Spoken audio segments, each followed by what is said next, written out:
And now to understand the implications of the signing of these latest normalization agreements, Dr. Yonatan Freeman, international relations expert from the Hebrew University of Jerusalem, joins us now. Thank you so much for being with us. Thank you for having me. So we've been talking about normalization with the UAE now for weeks, but with Bahrain, they just seem to have jumped on the bandwagon less than a week ago. Why so last minute? And why not give Bahrain and Israel their own signing ceremony? Well, I don't think it's really last minute. I think that what we're seeing in the last few years is that the Arab and Muslim world really wants to connect with Israel. I think it's part of two main reasons. The first thing is that both many countries in the Arab and Muslim world are getting closer and closer to their own citizens who are expecting solutions to their everyday problems, and that's something that we can help them with. And number two, the further away they get from Iran and the extremist elements backing Iran is also something which is causing them to come to Israel, a major player which is also fighting Iran around the world. All right, well, as you've sort of alluded to and as we discussed earlier, every day that passes we hear about other Muslim countries having secret talks with Jerusalem and maybe following suit. So who do you think will be the next state to establish official relations with Israel?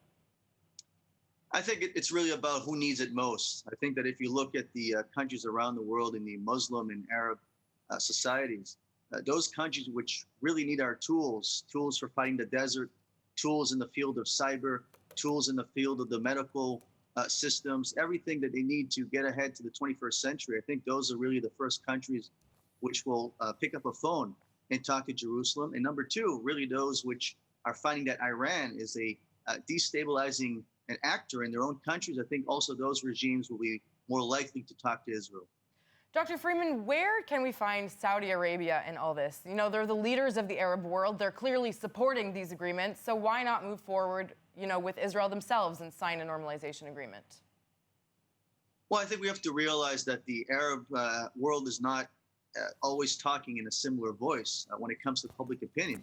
I think if you look at the UAE, for example, their public has for years have had connections to the Western world, international business, while countries like Saudi Arabia have been more isolated, their own public opinion more connected to maybe extremist elements that have more seen Israel as a negative factor. So I think part of what's happening with Saudi Arabia specifically is that they need more time to prepare their own society to accept Israel as a partner for the future.